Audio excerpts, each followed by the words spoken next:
Burke County, Georgia carried a secret so heavy that 3 generations refused to speak it aloud between March 1838 and September 1839.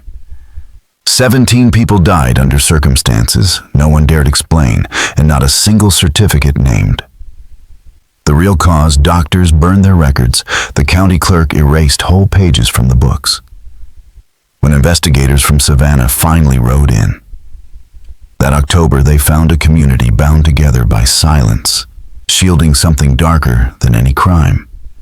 They uncovered a sealed root cellar beneath the Plantation house, and what they found inside shattered every claim the antebellum South made about progress medicine and the price one woman would pay to protect a lie that could wipe out her family's name. Before we return to Cordelia Rutledge and the ritual that consumed Willow Bend Plantation, remember to subscribe to Liturgy of Fear and let us know where you are listening from. Your support keeps forgotten American mysteries alive. The chain of horror began with a death no one questioned, because sudden deaths among wealthy planters were common in 1838. Burke County lay across the Savannah River Valley, its cotton fields so thick that wealth was measured in bales, not in coins. By that year, the county stood among the richest in Georgia, with more than 60 major plantations, sending cotton across the ocean to feed the mills of Manchester and Liverpool. At the center stood Westboro, the county seat, a bustling town of 3,000, where Episcopal churches dotted the corners and social ranks were as rigid as iron. Willow Bend Plantation spread across 1,400 acres of bottomland on Turkey Creek, 7 miles southeast of Westboro. Its great house rose 3 stories high, a white-columned, federal-style mansion of red brick worked by 42 enslaved laborers in the fields and another 18 in the house stables and workshops. The Rutledge family had held the land since 1792. Proud of their English heritage and their polished reputation, Cordelia Vance Rutledge came to Willow Bend in 1820 at just 19, marrying Thomas Rutledge, a widower of 34, and already a figure of local influence. Her Charleston family had seen fortunes decline after the embargo years, and the match promised security for them, while Thomas gained a capable wife and potential heirs. She was striking at nearly 5'8", with dark auburn hair and pale gray eyes so intense that the enslaved whispered she could see through walls. Over 18 years she bore Thomas 5 children: Margaret Thomas Jr., Catherine Edmund, and Elizabeth. The Rutledge family carried weight in Burke County society. Thomas served as commissioner and bank shareholder, while Cordelia became known for elaborate dinners, French recipes, and her cool mastery of household management. Neighbors saw her as efficient, almost military in her order. Yet within the family there were signs of something stranger.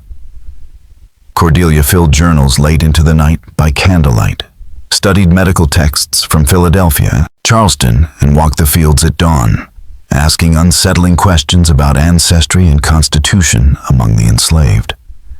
Her husband, meanwhile, lived the life of a planter, stern, calculating, but not unusually cruel.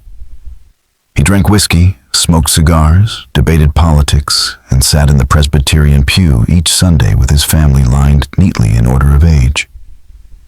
But whispers spread of irregularities. After 1832, Thomas no longer shared her room, blaming her restless writing. He suffered digestive pains through the decade, worsened by 1837, while his doctor treated him with calomel and laudanum. What no one outside the family knew was that the troubles at Willow Bend had only begun, and Cordelia's obsession with knowledge would soon twist into something that left 17 graves and a legacy of silence. Dr. Peaton found nothing alarming in his early exams, and life at Willow Bend kept its steady beat. But 3 enslaved men stood out in the hierarchy. Isaiah Drummond, 32, was the head carpenter, a literate craftsman who kept every building standing. His Virginia-born father had passed down both skill and status, and Isaiah read plans and ordered supplies with ease. Caleb Tucker, 28, was the blacksmith, a 6-foot powerhouse bought in 1829, for his metalwork living apart in a cabin by the forge so he could work at all hours. The third was Josiah Mercer, 26, born on the plantation to a house servant named Ruth, trained by Thomas Rutledge in reading arithmetic and the management of other workers. He served as Thomas's body servant and sometimes as a driver. All three were tall, strong, lighter-skinned than most at Willowbend and unusually skilled, earning small privileges like keeping a portion of fees from hired work. Each also carried the same odd birthmark, a crescent stain on the left shoulder blade, a detail that would matter later. The plantation moved with the seasons, common to the Georgia lowlands, planting in March. Bowls opening in September harvest through October and November. People rose before dawn, worked until dark, and stopped only for brief meals. Cordelia ran the house like a ledger come to life, counting every sheet, spoon, and candle, and personally overseeing the kitchen, dairy, smokehouse, and weaving room. Thomas rode the fields, met the overseer, and handled letters to cotton factors in Savannah. He traveled to Westboro twice a week for business and society, and at night, the family ate in the formal dining room, where Cordelia enforced strict rules of talk, posture, and manners.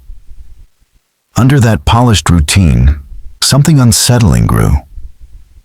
Cordelia's journals from 1836 and 1837, later found and partly destroyed, drifted from housekeeping to bloodlines, inheritance, and what she called the persistence of traits across generations. She wrote to a contact in Charleston using plain envelopes with no return, and she quietly purchased mercury compounds, arsenic preparations, and tools for what she logged as hydrotherapic treatments through a supplier in Augusta. The winter of 1837 to 1838 hit Burke County, hard days of freezing weather ice on the edges of the Savannah River cabins, burning whatever fuel they could find, fireplaces roaring in the big house, while the family wore layers indoors. Thomas's health crashed. His long-running digestive complaints turned to wrenching cramps. He lost weight fast, his face going gray and waxy. Dr. Peyton began weekly visits prescribing remedies that did not help. Cordelia took over his meals, carrying trays to his room and feeding him broths and tonics she mixed herself. On the morning of March 3, 1838, Josiah came to dress his master and found Thomas dead in bed at 52. Peyton examined him and wrote the cause as acute gastric fever, with liver complications, noting the months-long decline and calling such deaths common for men of his age and habits. Cordelia did not cry. She moved with crisp purpose, choosing burial clothes, drafting the death notice for the Westboro paper, sending messages to relatives in Charleston and Savannah, and ordering the enslaved workers to drape the house in black crepe and ready the parlor for the viewing. Thomas Rutledge was laid to rest 3 days later in the family cemetery at Willowbend, a small fenced plot where his parents and first wife already lay. The funeral drew nearly every leading family in Burke County. Reverend Nathaniel K. Fax of the Presbyterian Church spoke of earthly labor and heavenly reward. Cordelia stood still as stone in black silk, her face hidden behind a heavy veil, her gloved hands folded without tremor. No one there guessed that the morning after Thomas's death, before his body had even cooled, she had gone down to the root cellar beneath the kitchen house. From a hiding place among the vegetables, she retrieved a locked wooden box containing letters, medical receipts, and a black leather journal. By lamplight, she read for nearly an hour, her face unreadable, then tucked the box under a loose floorboard in her bedroom closet. The day after the burial, Cordelia called Isaiah Drummond, Caleb Tucker, and Josiah Mercer to the main house. Sitting behind her late husband's desk, she informed them they would be taking on new duties requiring silence and absolute obedience. She claimed she had been instructed by a European physician in a treatment meant to preserve her health and allow her to continue managing the plantation. The treatment required their participation, and refusal was not an option. She spoke with authority, but her gray eyes carried something heavier, a kind of knowing that froze the men where they stood. The next morning, March 7th, 1838. 4 days after the funeral, Cordelia led them to Turkey Creek, a cold spring-fed stream winding through the plantation. The place was quiet, isolated by oaks and undergrowth, the fog rising off the water in the gray light. At a flat rock that jutted into the creek, she laid down a linen-wrapped bundle and told the men what would happen. They would all step into the water, remove their clothes, and stand in silence while she performed ablutions. These sessions would happen every dawn, and anyone who spoke of them would be sold to the brutal sugar fields of Louisiana. Beyond the threat, her words carried a certainty that suggested she knew secrets about their families and their blood. Isaiah entered first, his jaw clenched. Caleb followed tense as a drawn bow. Josiah, by later accounts, walked as though to his own hanging. Cordelia shed her dress without hesitation, pale in the dim morning, the marks of 5 children on her body. She waded to the deepest point and ordered the men into a triangle around her. From her bundle she took a razor, bottles of clear liquid cloths, and a small leather book. Opening it, she read in a tongue none of them recognized, like Latin, but not quite. She washed each man in turn water, and then the stinging liquid that smelled of herbs and chemicals, her voice steady and rhythmic as she recited phrases in that strange language. The men kept their eyes fixed on the trees or the sky, never daring to look at Cordelia or at each other. When she finished washing them, she repeated the process on herself with the same precise movements, then drew the razor and cut shallow lines across each man's left shoulder where the crescent-shaped marks lay. She caught the blood on white cloth, mixed it with liquid from her bottles, and rubbed the mixture across her own chest and stomach, while chanting from the small leather book in that strange, not quite Latin tongue. The ritual ended as suddenly as it began. Cordelia told them to dress, return to their duties, and meet her again at dawn. Without waiting for acknowledgement, she wrapped her items, turned, and walked back toward the house. The 3 men stood for long moments afterward, too stunned to speak, before drifting away separately, each feeling a heaviness inside as if something had been drained out of them and replaced with something colder. The pattern repeated the next morning and the morning after, every dawn, without fail. Sometimes she altered the words, sometimes the cuts, sometimes the liquids, but always the water, the blood, the silence. Within 2 weeks, others at Willow Bend began to notice changes in the 3 men. Once known for skill and alertness, they now moved like sleepwalkers. Their work was passable but stripped of initiative. Their eyes dulled, their voices flat, their presence hollow. Rachel, who had known Josiah since childhood, later said it was like watching someone slowly vanish while still standing in front of you. He looked like himself, spoke like himself, but the spark of his being was slipping away. In the quarters, whispers spread quickly. The men were being worked with roots hexed by some conjure. Mistress Cordelia had gone to New Orleans and brought back dark knowledge, they said. Others thought she was poisoning them, bit by bit, stealing their minds. But no one spoke loud enough to be heard, and no one dared accuse her. Inside the big house, her children saw the shifts too. Every morning before dawn, Cordelia vanished into the oaks and returned an hour later, damp-haired, her clothes faintly carrying the smell of chemicals and herbs. She claimed she was walking for her health and warned her youngest Edmund not to follow or risk illness. Margaret, 17 and sharper than her siblings, grew uneasy. She noticed the way her mother never let go of the black leather book, even keeping it under her pillow at night. She noticed the way her mother stared at Isaiah, Caleb, and Josiah as though studying specimens. She noticed the sudden locked box that appeared in her mother's room after her father's death. One April morning, Margaret tried to follow. She slipped out as Cordelia disappeared into the trees, but her mother was waiting, her face hard and cold. She seized Margaret's wrist and whispered a threat so sharp it left bruises on the girl's arm. If Margaret ever followed again, if she ever spoke of it, she would never marry, never leave Willow Bend, never know a life of her own. Margaret fled back to the house, shaken. That night, she poured her fear into her diary. She wrote that her mother no longer seemed like the woman she knew. There was a wrongness about her, a kind of smell or presence that felt evil. Though Margaret barely understood what that meant outside of sermons, she wondered if she should confide in someone. But her father was gone, and she had no one she trusted enough. So she decided to wait and watch, taking note of every new sign while the cotton fields demanded planting, and the rest of Willowbend moved on as though nothing had changed.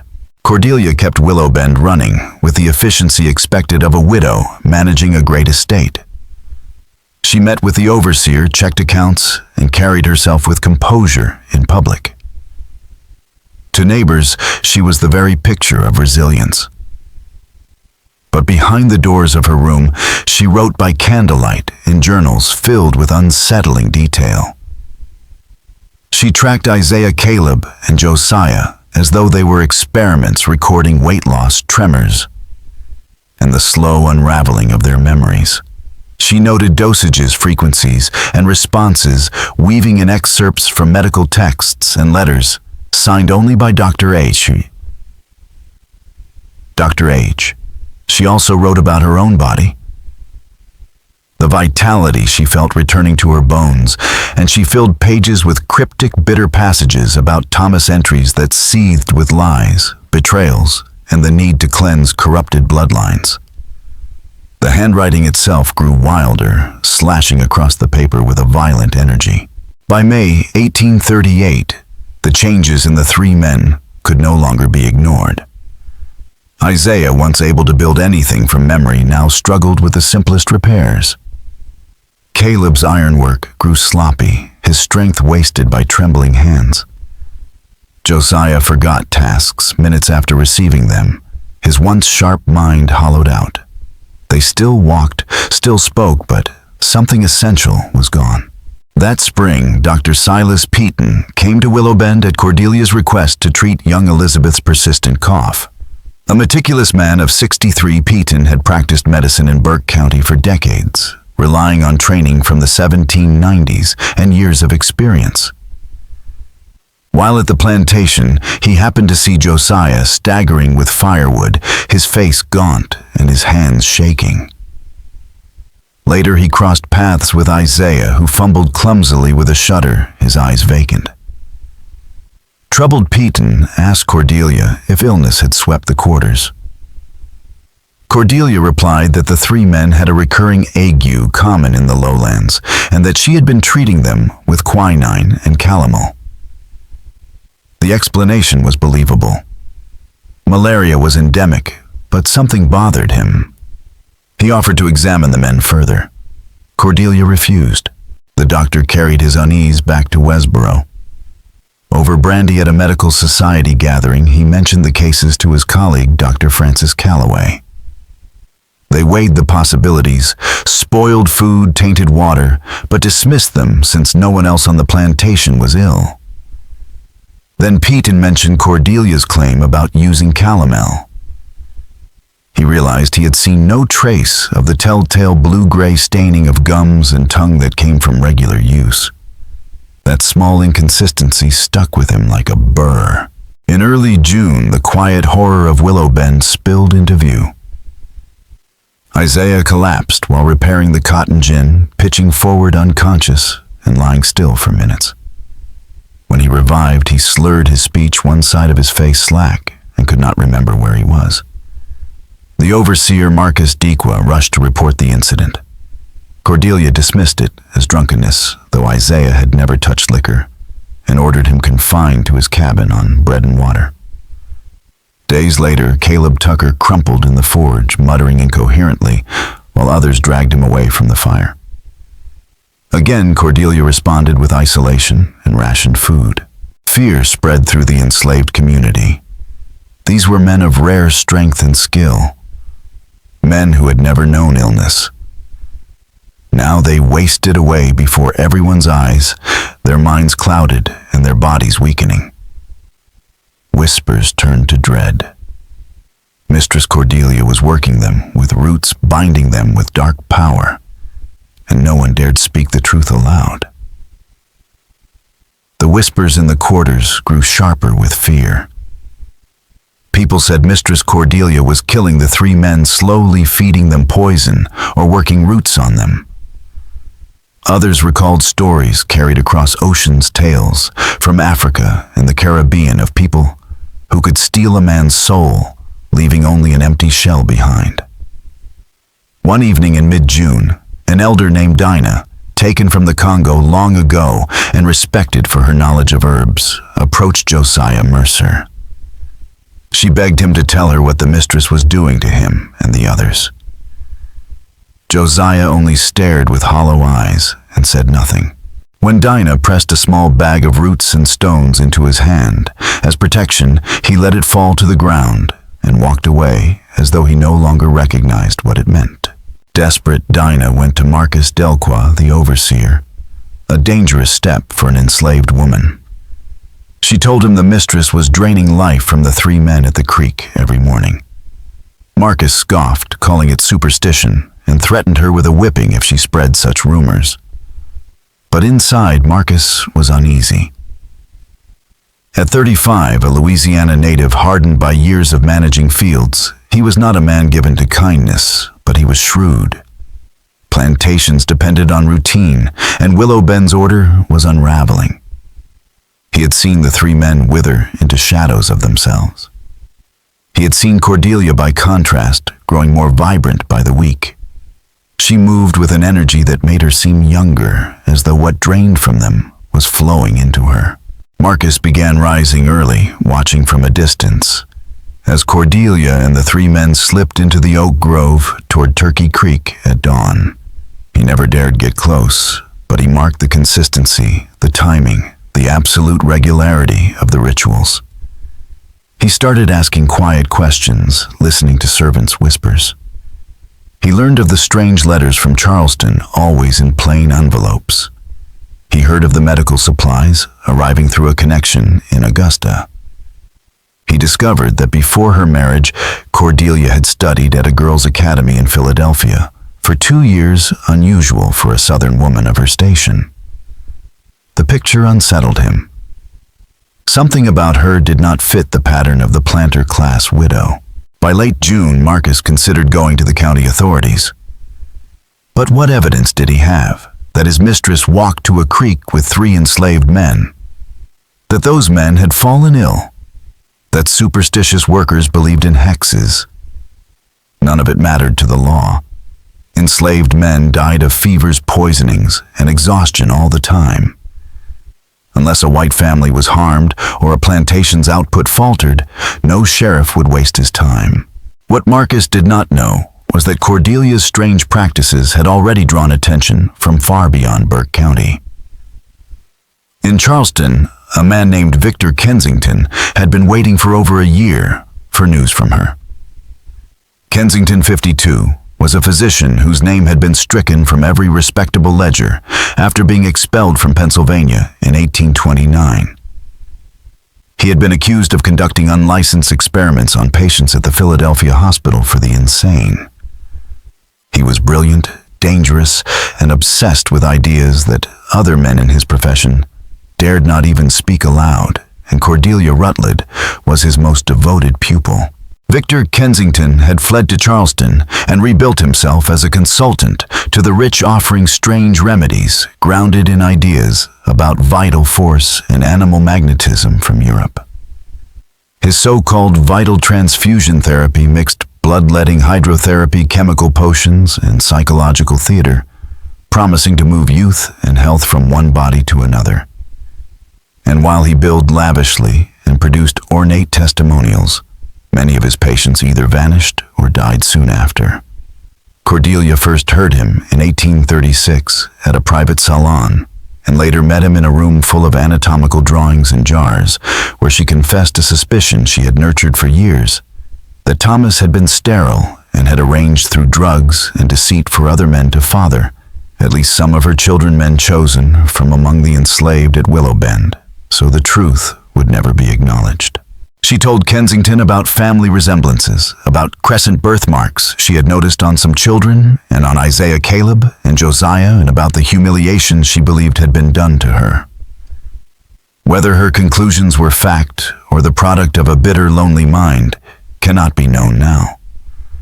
But her conviction was absolute, and Kensington listened as a man who had spent his life turning desperation into business. He promised that his regimen could do what she wanted, punish or remove those men, and more importantly, restore to her some measure of youth and agency. But only through a long, secret, costly process he could coordinate from Charleston. He refused to come himself, saying his presence would invite scrutiny, so he provided detailed instructions, chemical recipes, and correspondence to guide the work. And Cordelia agreed at once to his terms, signing on to pay $5,000 in installments plus the cost of supplies. Cordelia had the means to pay. Her inheritance from her father, carefully managed over nearly 2 decades of marriage, gave her financial independence unusual for a Southern woman of her time. Kensington's fee, steep as it was, barely made her hesitate. She wanted what he promised: vengeance, renewal power, and she would spend whatever it required. Through 1836 and 1837, letters from Charleston arrived in discreet envelopes. Inside were elaborate instructions for a program Kensington styled as a scientific regimen, but which read more like a ritual manual. Cordelia was told to select 3 men who fit certain physical criteria, men she believed tied to her deepest humiliation. They would be her subjects. He directed her to begin softening them with doses of chemical mixtures hidden in their food substances that would make them more compliant, easier to manipulate.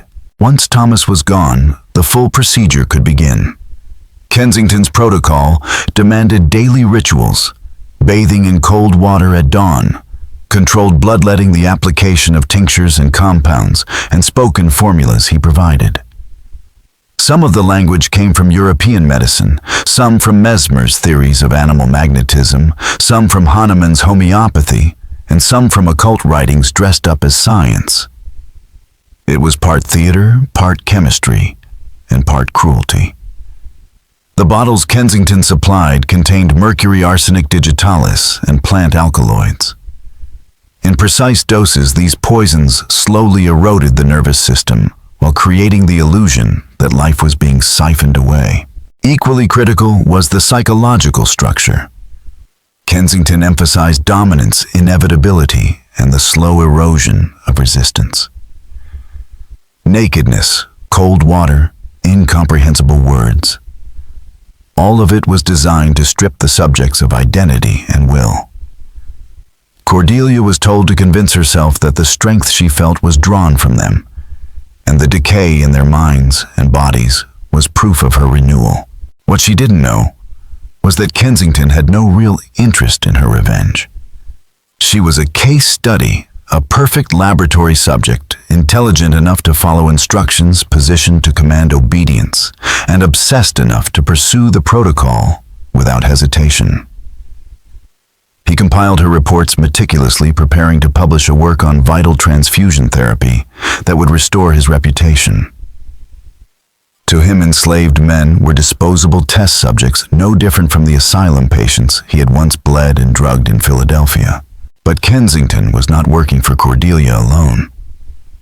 Unknown to her, he was also writing to a third party in Burke County, someone who had paid handsomely for regular reports on her state of mind and activities.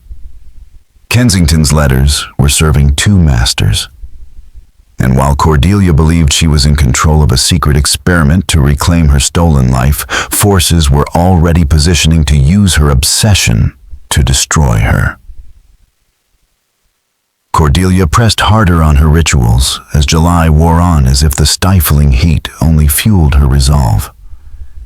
She dosed Isaiah, Caleb, and Josiah with stronger chemicals, held them in the creek for longer, and added new degradations to Kensington's regimen, forcing bitter tinctures down their throats, burning their skin with caustic compounds, collecting fluids beyond blood. The men withered before the eyes of everyone at Willow Bend. Their skin turned waxy and yellow, their movements slow and disjointed. Isaiah no longer worked at all, sitting blank-eyed in his cabin. Caleb collapsed at the forge twice more before Cordelia locked him away. Only Josiah still moved through his duties, though he did so like a hollow man, his gaze vacant, his spirit gone. It was in this atmosphere that Marcus Dequa finally found what he needed. While Cordelia entertained visitors from Westboro one humid afternoon, he crept into her room and pried open the floorboard, hiding her box. Inside, he found everything. Kensington's letters spelling out each step of the so-called treatment, Cordelia's journals detailing the Creek rituals with chilling precision, receipts for poisons ordered in Augusta, and worst of all, a half-finished letter to Kensington, where Cordelia herself wondered if she was truly absorbing life, or merely murdering 3 men to satisfy her obsession. Marcus slipped a handful of the most damning papers into his coat, carefully replaced the rest, and rode straight to Westboro. He brought the evidence to Howard Pritchard, an attorney with a reputation for ambition. Pritchard's eyes widened as he read. Cruelty to enslaved workers was not enough to matter in court. But what Marcus had uncovered was something different, proof that Cordelia Rutledge was dangerously unstable. The journals painted a picture of delusion, paranoia, and possible homicidal madness. To Pritchard, it was an opportunity. If they could prove her incompetence, Cordelia could be legally removed from control of Willowbend and a guardian. Perhaps one of Pritchard's wealthy allies could take charge of the estate. Still, Pritchard urged patience. They needed to gather more evidence, secure witnesses, and let Cordelia's behavior grow even more indefensible before striking. If they moved too quickly, she might burn her papers or flee to Charleston with her children. Marcus reluctantly agreed, though he pressed Pritchard to do something about the 3 dying men. Pritchard promised he would arrange for Dr. Peaton to examine them officially, giving them documentation to strengthen their case. But Cordelia was already a step ahead. When she returned to her room, her eyes went straight to the hiding place. The floorboard was ever so slightly off a scratch across the wood where a pry bar had been forced. The letters in the box were not in the precise order she had left them. In that instant, she knew Marcus Dequa had crossed a line. And in Cordelia's mind, there could be only one answer to betrayal. Cordelia's grip on Willowbend had begun to crack, but she refused to yield. The overseer had grown too bold, and she realized too late that her gender, even cloaked in wealth and position, gave her no shield against the ambitions of men like Marcus Dequa. When she confronted him that evening, her words were as sharp as a blade. She dismissed him without ceremony, ordered him off the plantation before dawn, and threatened to ruin his reputation from Savannah to Charleston if he dared use what he had found against her. Marcus said nothing more, but he rode away with the stolen papers in his saddlebag, the proof of her descent into madness. His departure threw Willowbend into chaos. Cordelia elevated Samuel Gentry, a driver, to the post of overseer, but he lacked Marcus's command. The enslaved sensed the weakness and began to resist in small but pointed ways, slowing their pace, claiming deafness, sabotaging tools. Cordelia lashed back with ferocity, harsher punishments, reduced rations, curfews, and nightly patrols. The plantation became a place of whispers and fear heavy with dread. Meanwhile, her rituals only grew more savage. The death of Isaiah Drummond on July 28, 1838, did not shake her. It seemed to deepen her conviction. His body, wasted from poisons and abuse, gave out during the night. Cordelia had him buried quickly in the enslaved cemetery, with no mourning allowed, recording the cause as fever and consumption in the ledger. She returned to the creek at dawn the very next day, forcing Caleb and Josiah through the same tortures as though Isaiah's end had somehow proven the method's power. But resistance was brewing inside her own family. Margaret Rutledge, now 17, could no longer keep her silence. In early August, she poured her fears into a letter to her mother's sister, Catherine Vance, in Charleston. She described her mother's absences, the hollow-eyed decline of the three men, Isaiah's sudden death, and the stench of evil she felt pressing over Willow Bend. She entrusted the letter to a loyal servant bound for Westboro. 10 days later, it reached Charleston, and Catherine's response was immediate. Catherine Vance, a widow of status and influence, was horrified. She wrote to Dr. Silas Peaton, urging him to examine Cordelia and judge her mental fitness. At the same time, she addressed the county probate court, warning that her sister-in-law was endangering the Rutledge children and squandering the estate. These appeals landed just as Howard Pritchard, with Marcus Dequa's evidence in hand, was preparing his own case. By late August, Cordelia was being squeezed from all sides.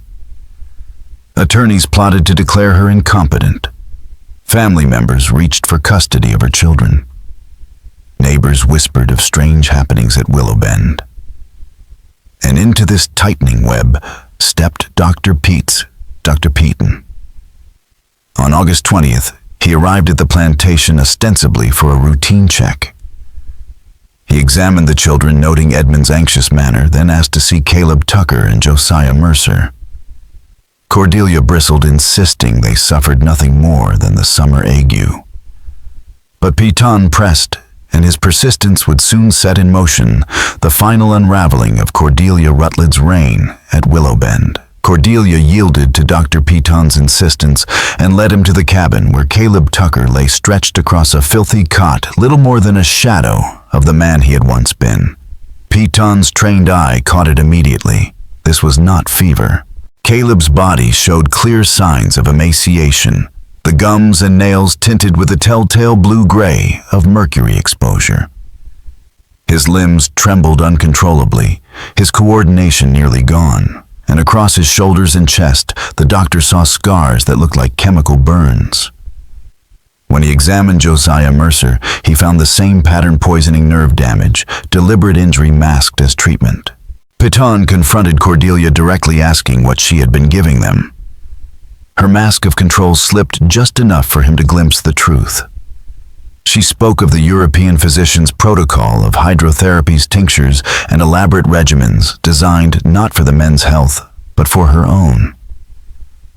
Peaton's alarm deepened as she listed the substances: mercury, arsenic, digitalis, all administered at toxic levels. He told her flatly that she was killing these men, not curing herself, and warned that he would report her immediately. Cordelia's reply chilled him. With a calm that bordered on arrogance, she said Peaton had no say in how she used her property. The men had been chosen for a reason, tied to humiliations her husband had inflicted upon her. Their suffering was both just and necessary. And besides, she said, the proof was in her own body. She felt stronger, more alive, more youthful than she had in decades. In her mind, the transfer of vitality was real. Peaton left Willow Bend shaken and wasted no time. He filed a formal report with the sheriff and probate court, his testimony reinforcing the papers Marcus Dequa had already delivered to Howard Pritchard. Together they formed a devastating case. On September 3, 1838, Sheriff Benjamin Talmadge rode to Willow Bend with a court order declaring Cordelia subject to examination by a panel of physicians. Until the findings were complete, she would be stripped of control over both the estate and her children. 3 days later, in Westboro's courthouse, Cordelia faced 4 hours of questioning from 3 physicians, Peaton among them. They pressed her on her beliefs about Thomas's supposed betrayals, her reliance on Kensington's protocols, and her rationale for the treatments. She tried to hold a veneer of reason, but her obsession soon bled through. She defended her theories as logical. She argued that Kensington's methods were scientific. She declared her improved health as proof of success. But she admitted no remorse for Isaiah's death, no concern for Caleb or Josiah's torment. The panel's verdict was unanimous. Cordelia Rutledge was suffering from delusional disorder and was unfit to manage her affairs or her children's care. The court handed guardianship of the estate to Catherine Vance, Margaret's aunt in Charleston. Catherine arrived in mid-September, with her staff took control of Willow Bend and had Cordelia locked in her own bedroom under watch. She stopped the dawn rituals at Turkey Creek, brought in medical attention for Caleb and Josiah, though Peyton doubted either man could recover fully, and restored order to the plantation. Cordelia accepted her confinement without protest. To others it looked like surrender. But behind her pale gray eyes lingered something far more dangerous, the unshakable conviction that she had not been wrong. She had lost control of Willow Bend, lost her freedom, lost her children. But in her mind, she had glimpsed the truth that vitality could be stolen, transferred, preserved, and she carried that belief with her into her silence. In Cordelia's mind, the outcome at Willow Bend was proof that her husband had beaten her even from the grave. She believed the conspiracy was too powerful, too well woven for her to fight. The label of madness had been forced upon her, just as Thomas had planned, leaving her branded as delusional rather than believed. Catherine Vance, however, was not content to let the matter rest. She hired investigators to pursue Victor Kensington in Charleston. By the time they arrived, his offices were deserted. He had slipped away in early September, leaving unpaid rent and empty shelves. But hidden in a false compartment, the investigators uncovered damning documents, records of Kensington's fraudulent treatments, notes on his correspondence with Cordelia, and even more startling, a series of letters exchanged with Howard Pritchard. Those letters revealed the full conspiracy. Pritchard had been the third party paying Kensington for updates, deliberately allowing Cordelia to unravel, so that her eventual removal would be beyond dispute. His goal had been simple: have her declared incompetent and maneuver himself into guardianship of Willow Bend, seizing its immense wealth for his own use. When Catherine produced this evidence before the probate court, the scheme collapsed. Pritchard fled Burke County under threat of prosecution and was formally disbarred. Marcus Dequa, though complicit in part, was shown to have been more pawn than partner and gave testimony that bolstered Catherine's case. But the darkest revelation came from Catherine's own commissioned inquiry. A former Charleston detective pieced together Thomas Rutledge's true legacy. The man had indeed been sterile. Records from his first marriage proved it. Yet instead of facing that truth, Thomas had secured his legacy through calculated cruelty. Years before marrying Cordelia, he fathered children with enslaved women at Willow Bend, raising those children in plain sight as skilled workers. Isaiah, Caleb, and Josiah were not Cordelia's abusers, as she had believed they were Thomas's sons, and thus half-brothers to Cordelia's own children. The resemblance she noticed was real, the bloodline connection undeniable. But her conclusions twisted into something even darker. She was right that Thomas had deceived her. Wrong in the mechanism, wrong in the blame. That confusion turned suspicion into obsession, and obsession into murder. The end was as grim as the summer itself. Caleb Tucker succumbed on September 24, 1838, his body finally giving out after months of poison. Josiah Mercer lingered mind-destroyed, cared for by other enslaved people until his death, 8 years later. Isaiah Drummond had already gone to his grave. None of them would ever be remembered as sons of the master, only as property lost. Cordelia was spared prosecution. In Georgia's courts, the deaths of enslaved men were not murder, but destruction of property, a matter rarely pressed if families wanted silence. Catherine Vance ensured that silence.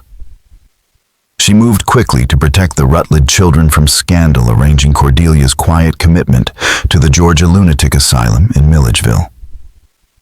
There Cordelia lived out her last 14 years, a silent, brooding figure, who filled journals with writings the staff regularly destroyed. She she never recanted, never admitted remorse, and never released her conviction that she had touched the hidden truth of life and vitality. Pneumonia claimed her in 1852 at the age of 57. The Rutledge children were raised in Charleston by their aunt, far from the poisoned soil of Willowbend. But Burke County never forgot. Whispers of the dawn rituals at Turkey Creek, slow wasting of 3 strong men, and the mistress locked away in her own house before being sent off to an asylum lingered for generations, a story told in hushed tones as both warning and curse. Margaret Rutledge escaped the shadow of Willowbend by marrying a Philadelphia physician in 1842, never to set foot in Georgia again. Her brother Thomas Jr. pursued education in Virginia and, unwilling to bear the burden of his family's past, sold the plantation in 1856.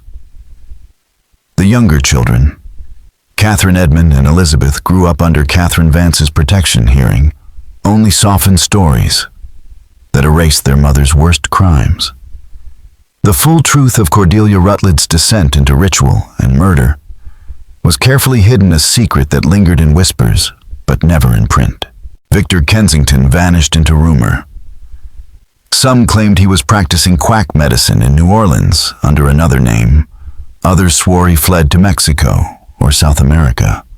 By the 1850s, he had disappeared from every city directory, every professional listing, as though he had been swallowed by the very shadows he trafficked in. He left behind only broken lives, patients who died, families ruined, and Cordelia, his most faithful disciple, turned public disgrace. The truth about Thomas Rutledge's secret children remained buried. Those he fathered with enslaved women, except for the 3 destroyed by Cordelia's obsession, were sold after Catherine assumed control, scattered across Georgia and beyond. Their descendants never knew they were kin to one of Burke County's most prominent families. Willowbend itself endured until the Civil War, its great house reduced to ashes in Sherman's March to the Sea in 1864. The land was later carved into smaller farms, its name fading into memory by 1880. Yet Turkey Creek kept its own records. Locals avoided the bend where Cordelia had conducted her rituals. Freedmen, after emancipation, refused to wash there, saying the water was cursed. By the 1890s, even white farmers described an unease around that stretch of cypress banks, the silence of birds, the heaviness of the air. In 1891, a farmer unearthed a buried box containing rusted instruments, bottles with chemical residue, and ruined pages filled with indecipherable handwriting. Disturbed, he reburied it. His wife later burned his diary, saying some things were best left to the ground. The final echo came in 1899, after Catherine Vance's death at 94. Among her effects, a Charleston attorney found a trunk holding documents from Willowbend, including a letter Cordelia had written from the asylum to her daughter Margaret in 1846. He read it once, then locked it away, later confessing to a colleague that it chilled him more than any courtroom testimony he had ever heard.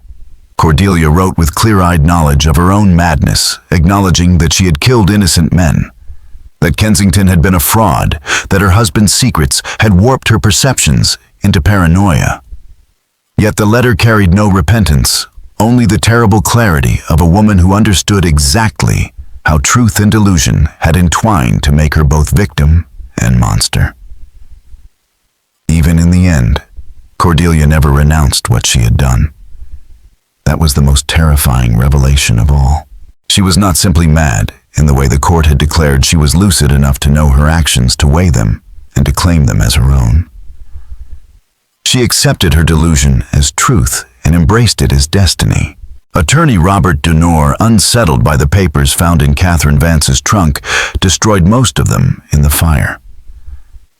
Yet he could not bring himself to erase everything. He kept asylum receipts, a short account Margaret had written describing her mother's final clear-eyed words before being committed, and one haunting journal entry dated March 10, 1838, just days after Thomas's funeral and 3 days into the rituals at Turkey Creek. On that page, Cordelia had written, I have begun the treatments Dr. H prescribed. The 3 subjects responded as expected. I felt nothing during the first session. But today, the 3rd day, I felt something. Perhaps it was only the cold water. Perhaps the relief of action after years of helpless rage. Or perhaps it was the beginning of the restoration Dr. H promised. I cannot yet be certain. But I know this. I will continue. I have gone too far to stop now. Even if doubt whispers that I am simply murdering 3 men to feed a delusion, the doubt itself must be crushed. Faith in the treatment is part of the treatment. I must believe. Denor preserved the page as a historical artifact, convinced it revealed the unnerving self-awareness of a woman who knew she might be wrong, yet refused to turn back. In 1947, his grandson donated the fragment to the Georgia Historical Society, where it was quietly filed into a restricted collection. To this day, it remains available only to vetted scholars deemed too disturbing and too tainted in provenance for public display. Meanwhile, in Burke County, the story of Cordelia Rutledge drifted into folklore. Among the enslaved and later among freed families, it became a whispered warning about grief's corruption, about power's rot, about the dangerous union of slavery and superstition.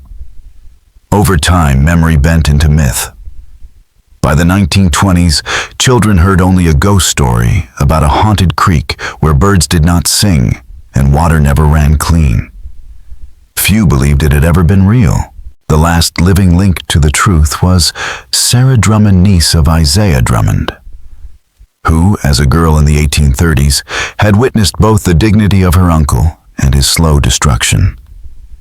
She lived until the 1920s, carrying fragments of memory that no one asked her to share. By the time she died, Willow Bend was gone. The rituals at Turkey Creek were legend, and Cordelia Rutledge was a name spoken only in hushed tones, half remembered, half feared, as if saying it aloud might summon the ghost of her madness back into the world. Sarah Drummond lived to the remarkable age of 106, passing in 1941. In her final years while living with her great-granddaughter in Augusta, she would sometimes speak of her uncle Isaiah, the carpenter murdered by the mistress at Willow Bend. She remembered him as kind, intelligent, and proud of his craft, a man stripped of choice when called to the creek each morning. Near the end of his life, she said Isaiah confided that dying was not the hardest part. The worst part was forgetting who he was, while still alive, feeling himself vanish piece by piece, while his body kept moving through the motions of life. Even 70 years later, Sarah wept as she spoke of this saying. Some cruelties were so deep, they echoed across generations. When she died, the last living witness to Willow Bend's horror was gone. Only scattered fragments remained, letters, journals, scraps of testimony too broken to tell the full story. Future generations knew only that something terrible had happened in Burke County in 1838. That a woman named Cordelia Rutledge had been confined to an asylum. That 3 enslaved men had wasted away and died. But the truth, the tangled web of deception, obsession, and fraud that made the nightmare possible was lost to time. All that endures is Turkey Creek. Its water still runs clear and cold, winding quietly through Burke County. The bend where Cordelia performed her dawn rituals is unmarked, indistinguishable from 1,000 other bends in 1,000 other southern streams. But the land remembers. The water remembers. And among the descendants of George's families, fragments of the story still circulate, distorted by years, but never fully gone like bloodstains that no amount of scrubbing can erase. The tale of Willow Bend shows how desperation and betrayal can transform a human soul into something unrecognizable. It reveals how slavery's brutal systems allowed horrors to unfold. With little consequence, how women's grief and fury could explode against those even more powerless, how charlatans preyed on the desperate, and how family secrets could poison generations. So, what do you believe, Wola? Was Cordelia Rutledge a victim driven to madness, or a murderer who cloaked her crimes in the language of revenge? Could anyone have stopped what happened at Turkey Creek before it was too late? Tell us in the comments below. If this story chilled you, don't forget to subscribe, turn on notifications, and share it with someone who loves dark mysteries. Because the past is never truly buried, and there are always more secrets waiting to be unearthed.